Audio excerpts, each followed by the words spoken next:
What's up, guys? Jay Martin here, investor and CEO of Cambridge House, and my guest today is Briton Hill. Briton is the president and partner of Weber Global Management, a wealth management firm that handles the cash of hundreds of super affluent individuals. Now, what is interesting about Briton is he is a very young man to be doing what he does. He's 26 years old, but he's already gathered a decade of experience in the market. And so we talk about a lot of the usual things. I'm always curious where these money managers are putting their cash, where they're looking for opportunity, what they think is overvalued, and we covered all of this stuff. What struck me as a unique approach with Briton is he is really focused on the multi-billion-dollar pre-IPO market. And so we talked about that, how he sources opportunities, what those look like in any individual sectors and industries are most enticing to him.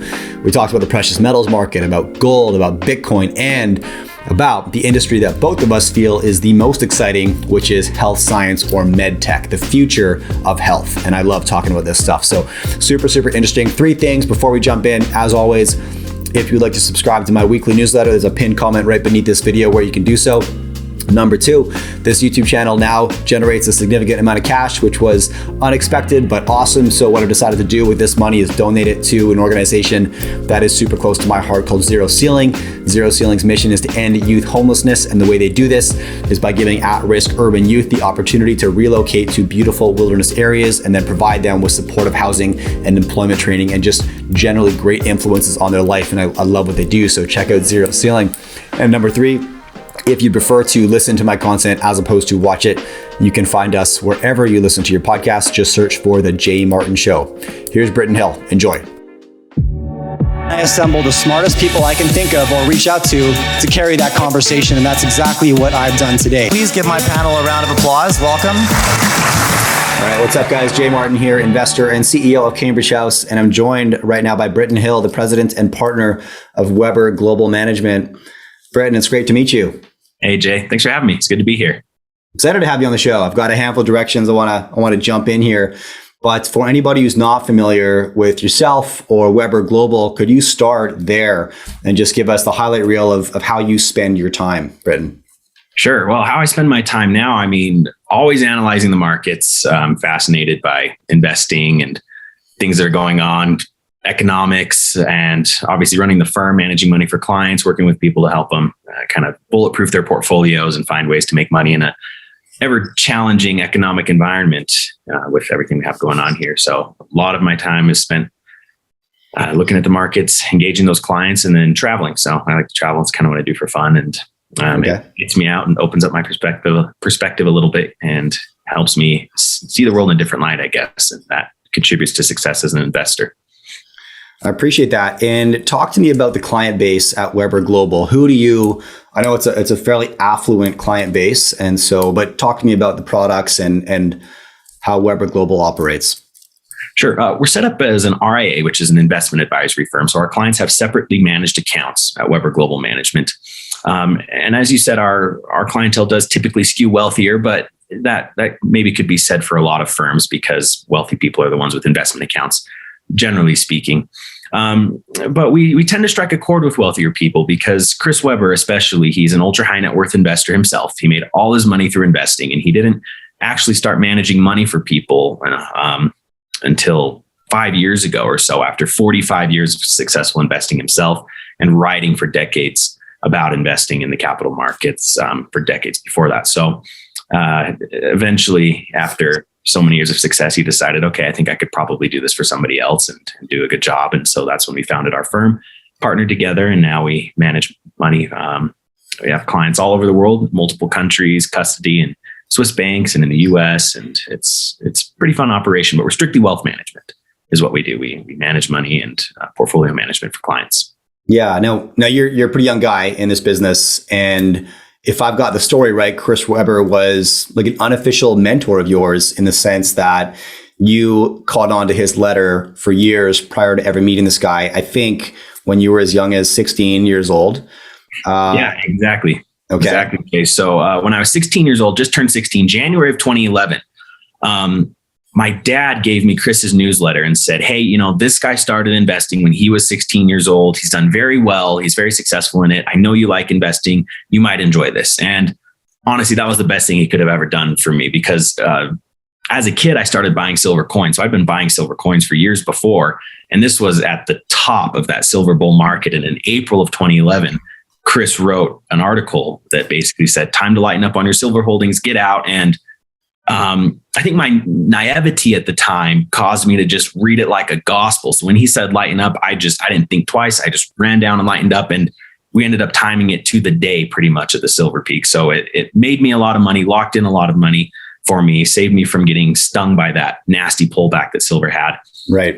And then ended up rolling those into medical devices. And by the time I was in my, early 20s, I was sitting really pretty because of his advice. So I had a job at Fidelity Investments as a broker. I wrote him a thank you note, is how it all started. And I just said, thank you so much for writing.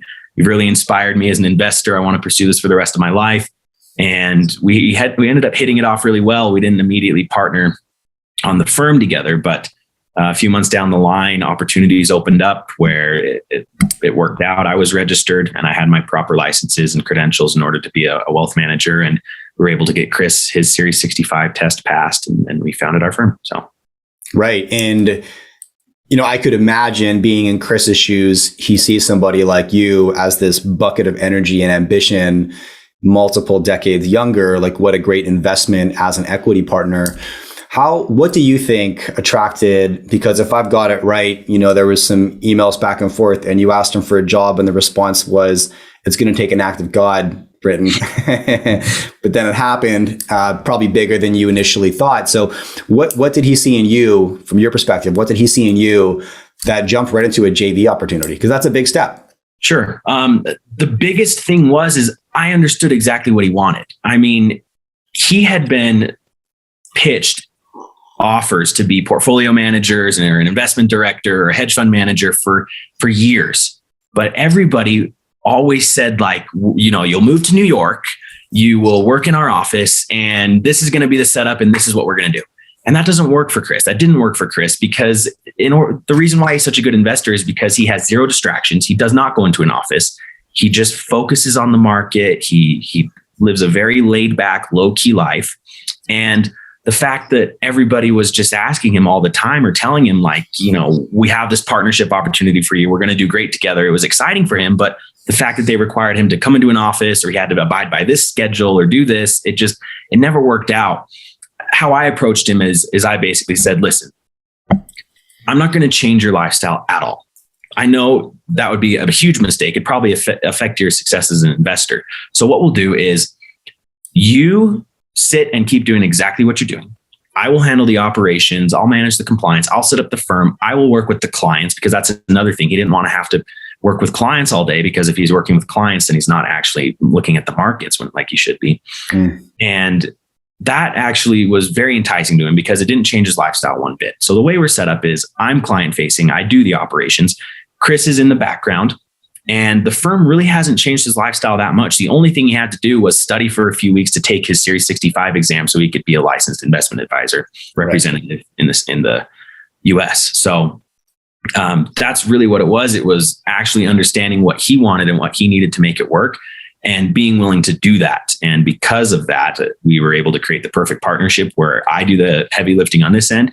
He does all the market research and calls out the portfolios. And when he's placing trades for his account, all he does is CC me on the same email, or, he sends me an email and says, hey, I want to buy some GDX or whatever, place those orders for the clients. Then I'm going to send the order to my bank. Got it. Okay. Now diving into your client base a little bit more. So are you playing equal parts of offense and defense? Meaning, if you're managing a super affluent client base, the goals are often different from somebody who's looking to create wealth, right? It's like, I have money. Your job is to be the steward of this capital and protect it. And so what we're looking for is safe haven assets versus looking for those earlier stage or higher upside opportunities. How does Weber Global, do you specialize in one or the other, or are you equally weighted all across the board? Talk to me about that a little bit. What we do, Jay, is we have a general strategy. So right now, we do have some inflation concerns. So for example, we're investing in gold and precious metals and things like that. And that's our general strategy. We know we want to have that for all of our clients. But like you said, each individual client has a different risk tolerance, different investment objectives. So what we do is we tailor that to each client. So for a client that has, more of a growth and aggressive type of risk tolerance, we'll do things like options and long dated options or leaps and things like that to give them a little bit more exposure and leverage. Or we will hold maybe a higher percentage in mining companies as opposed to gold itself, because that'll give a little bit more volatility. But that works in both ways. When things go down, it can drag you down harder too.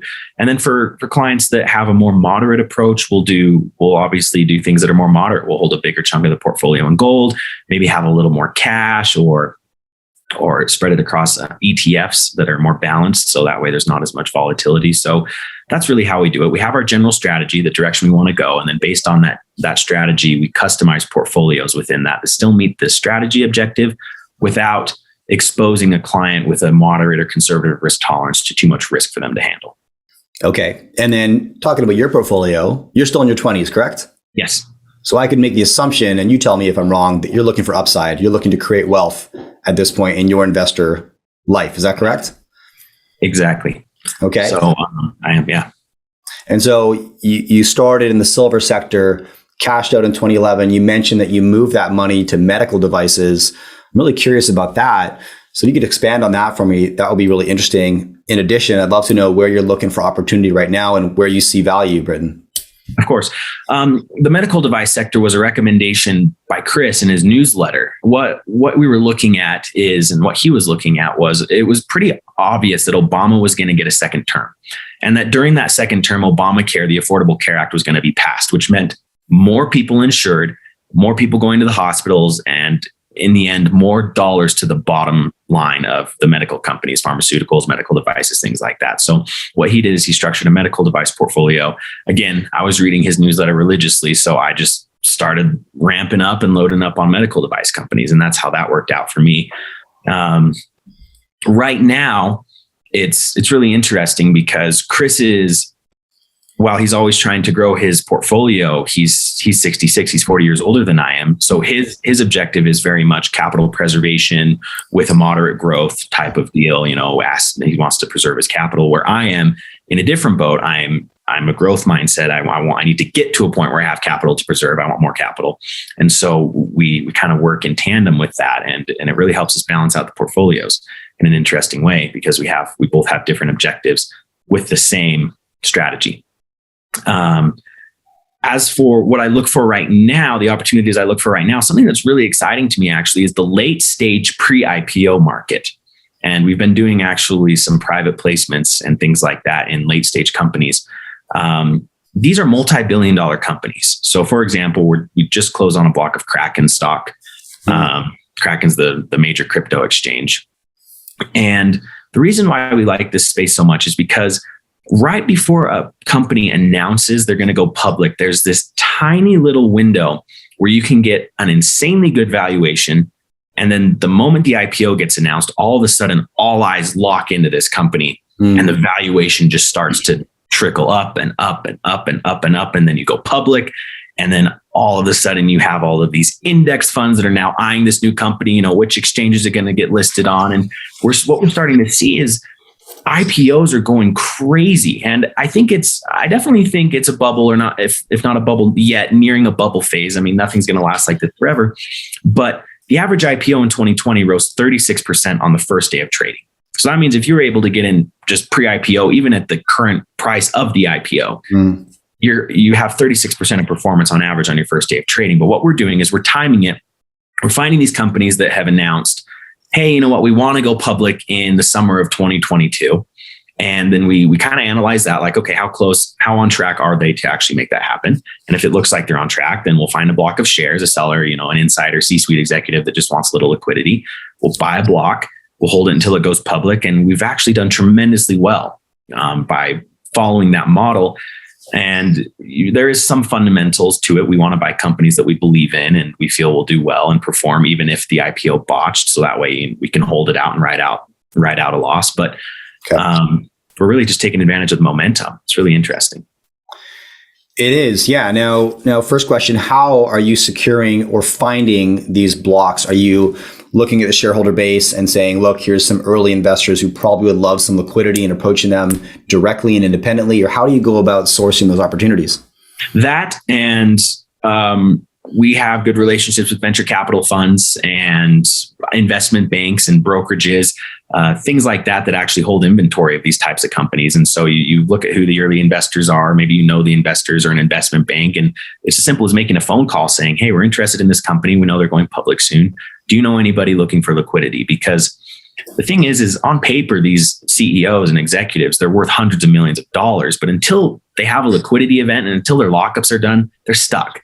So a lot of them will be willing to part with a small percentage of their shares. You know, if I have $100 million in shares, I'll sell a $2 million block, whatever. I still have $98 million and I get $2 million worth of liquidity right now, even if I have to sell it at a little discount. So that's how we're finding our shares. Interesting. Yeah, because immediately I'm thinking if these VCs are seeing the same thing that you're seeing, you know, they're so close to that liquidity event, what would incentivize them to release that stock at that point instead of hanging on for another 18 months? But maybe that's it. Well, a lot of it is de-risking the portfolio too.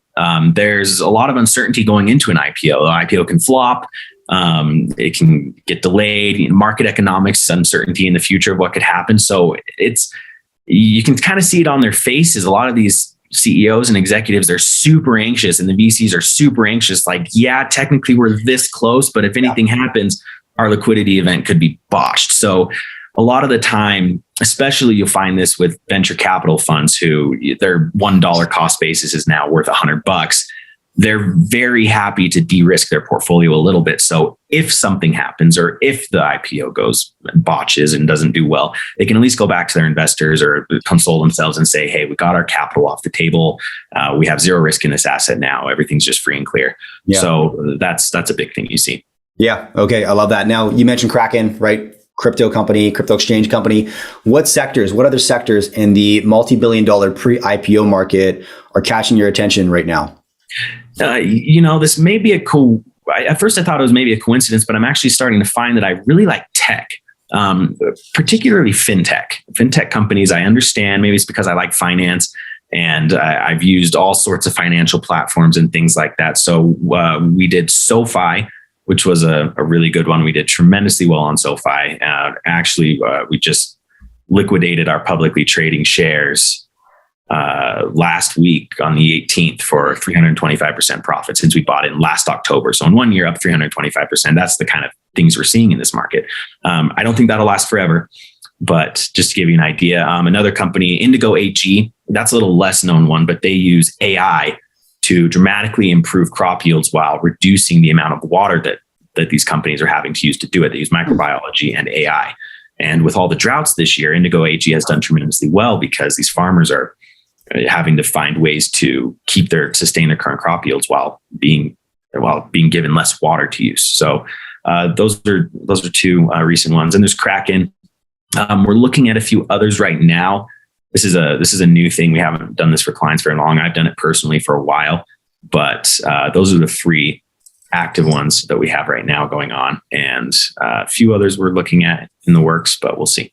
Okay. Yeah, I appreciate that. So SoFi, because you get fintech, Indigo AG. I love food tech as well. That's a really interesting sector, and I think just getting started.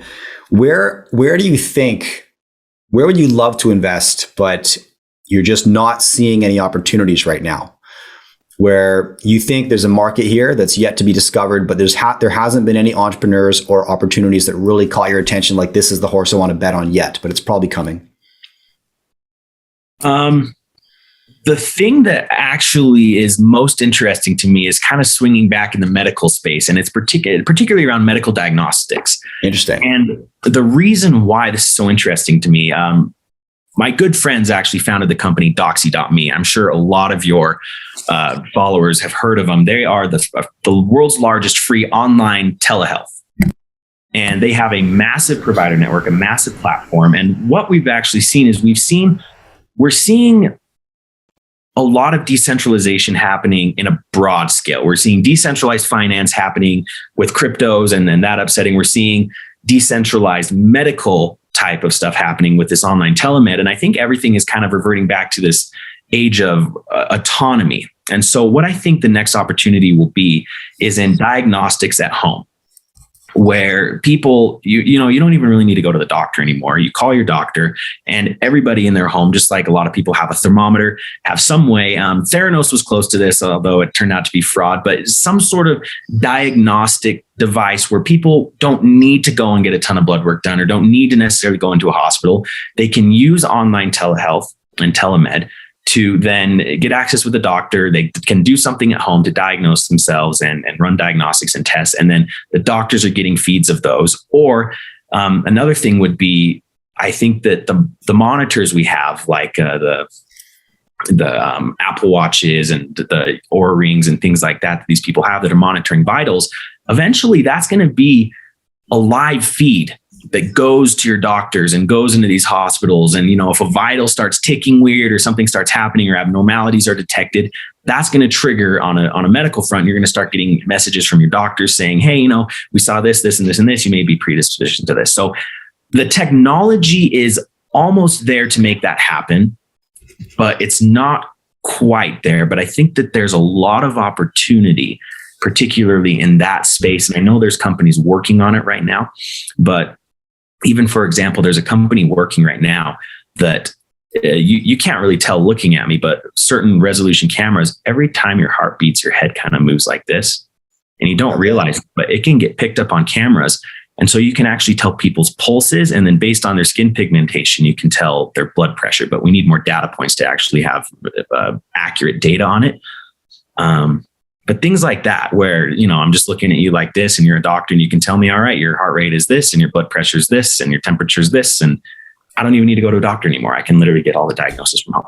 100%. Doctor doesn't need to be on the other end of that camera, right? This could just be algorithmic diagnosis. Exactly. I love it. It's timely. I'm on the same page as you. Health science or health tech is more of like a personal passion of mine. But as an investor, I'm looking for opportunities and have yet to find anything personally that really, really excites me and jacks me up. But I'm 100% aligned with you on the autonomous future of health science. And one area I'm looking specifically is like an aggregation of all the data, right? So there hasn't been a time where more of us are wearing wearable tech as an example, right? I don't know if you wear a Whoop band or an Oura Ring or an Apple Watch or a Fitbit or any of that stuff, right? Or if you do the 23andMe and then you do the GI map and then you do whatever else, right? The Viome lifespan test, all of this stuff.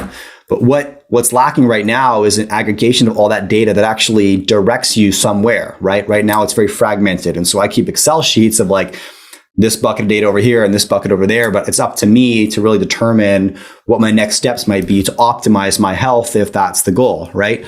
And so a place to plug all that in that would then spit out some very basic recommendations that are accessible to people and actionable, right? So you're not looking for comprehensive or, complex treatments, but maybe just some vitamin D supplementation or whatever it might be, right? Exactly. And especially if you know things like your genetic predisposition. So for me, one thing that got me really interested in all of this is I'm adopted, and it was a closed adoption. So I didn't, up until very recently, I'd actually just met my birth parents this year for the first time. That's another story. But up until very recently, I did not know what my genetics were. I don't know what I'm predispositioned to. I don't know what I have to worry about. And so the way I combated that is I was just going getting labs and blood work done all the time. And now, you have things like 23andMe or there's other services that you can use that can actually give you a map of your genome so you can know what you're genetically predispositioned to. But if there was a way to take those genetic predispositions, monitor the symptoms. So for example, if you have high cholesterol, genetic predisposition for high cholesterol, and then you can actively monitor your cholesterol. And then the moment it starts getting in a range which is out of the ordinary, nip that in the bud based on just diagnostics that are happening real time or at home. You're going to save hundreds of thousands of people from having heart attacks in their 50s if you can catch it in their 20s. Right. And because, most of the time, by the time you catch high cholesterol, it's because you're feeling like crap and you already have plaque buildup and things like that. And you're already at risk for a heart attack. So it's like, okay, now we have to be very careful. But I think that what's going to happen is we're going to have a lot of preemptive diagnostics and things like that. So. Wouldn't that be nice? Now, does it concern you at all? Or do you think about this? So, I am very integrated digitally, right? Via social media and my platforms and all this stuff. And so my data is being actively harvested and has been harvested for a decade. I'm aware of what's going on. I use the products regardless.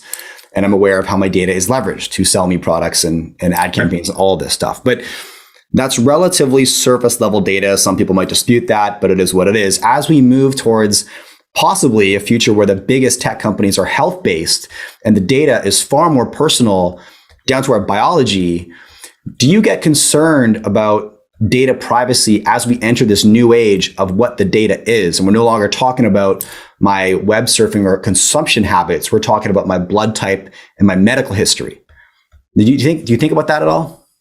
Absolutely. I mean, that's always a concern when you're talking data and diagnostics and things like that is, okay, now that you actually have this data, what else are you going to be using it for other than this? And so that's definitely a conversation and something to keep in mind moving forward, because I mean, we already know that they're monitoring every single little click you do on Instagram or whatever. And if you hesitate on this post for 2 seconds and this one for 5 seconds, clearly you like that one more. So they know exactly what you're looking at, exactly for how long and why. And you can only imagine somebody with a chronic illness who's suffering, and then all of a sudden all these ads like get healing from lupus or, you know, this, that, and the other. And it can definitely be used in a very unethical and immoral way if you're not careful. So there needs to be laws and rules around that. But for me, I think that the benefits outweigh the cons. I think that the data will come to a point where it's an issue and you need to figure out, okay, you can't be using it this way, and we'll make those changes. We're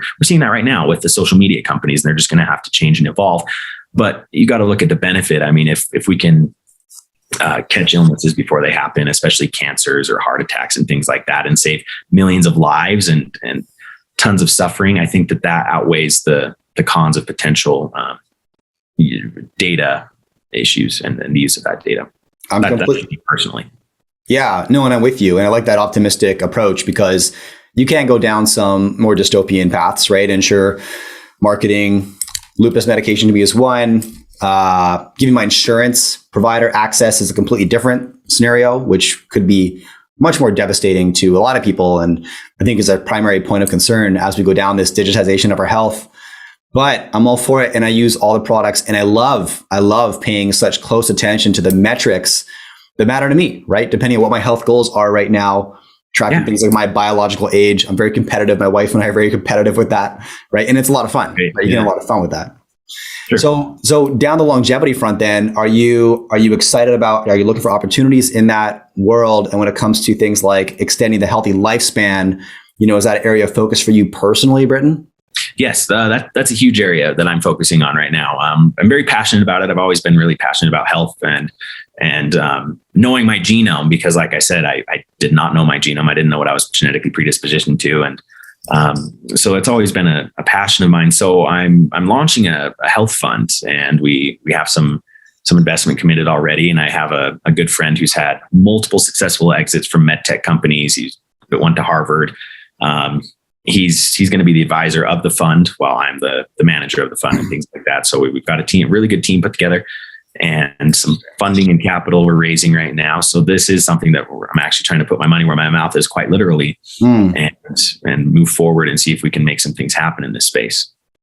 We have to talk about this off camera if necessary. Sure. If you're raising cash right now for I want to know more. That sounds really interesting. So what excites you most then when you're going to raise some dough, you're going to start looking at opportunities? Are there certain subsectors within the future of health that are catching your attention over others right now? Certainly diagnostics, behavioral health type of stuff, and this online telemed. I think that online telemed I'm looking at right now is crypto in its infancy. It's a new thing. You know, people are really starting to catch on, but we haven't fully wrapped our heads around the full extent and the application that this could possibly do. And so that's why I'm really interested in, listen, I never go to the doctor anymore. If I want to go to the doctor, I get on Teladoc on my app. I pay my $70 and I literally am on the phone with the doctor in 2 minutes. He checks my throat. He's like, yep, you have a sore throat. Here's an antibiotic. And boom, I'm done in 2 minutes. I didn't have to go in and expose myself to sickness and things like that. And I'm done. So I'm really interested in things that make this telemed more accessible. It's like, what else can we add to this? How much further can we take this technology? Because what people don't realize is what they're really paying for in this type of thing is time. They're paying for the time saving and convenience. that's really it. I mean, and so how can we make this even more convenient? How can we save even more time? What are those things that people still need to go into the hospitals to get done that we can actually just do from home, and people will happily pay the same amount or close to the same amount because they're doing it from home and it's convenient and saving them time. So the doctors are still getting paid. Everybody's still making money. Everybody's still spending money, but it just made it so much easier and so much more accessible, because it's difficult now to get labs and things like that done. So that's really the focus right now.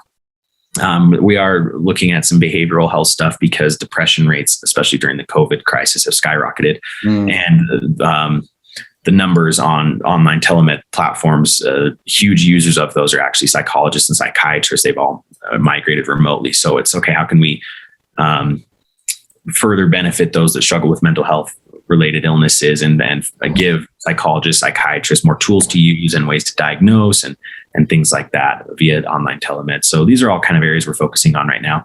I love that. Yeah, we're really excited about it. Okay, guys, 3 last things. First, if you enjoy my interviews and would like a bit more, you can subscribe to my Friday newsletter. It's free, and the comment to subscribe is right beneath this video in that pinned comment. In this newsletter, I share my key lessons learned, takeaways, and any actions that I might be taking in the market as a consequence of what I've learned on the show. Second, when I started a YouTube channel, I never anticipated generating any advertising revenue. But coincidentally, I do now, which is awesome. And so what I've decided to do is donate this to an organization that is very close to my heart called Zero Ceiling. Their mission is to end youth homelessness. The way they do this is by providing young people experiencing homelessness with supportive housing, employment, professional support, life skills, and outdoor adventure. Because often young people in urban centers with no resources will never get the opportunity to experience wild places, nature that can be so transformational, and absolutely was for me. Third, if you prefer to listen to my content, you can now find us wherever you listen to podcasts. Just search for The Jay Martin Show.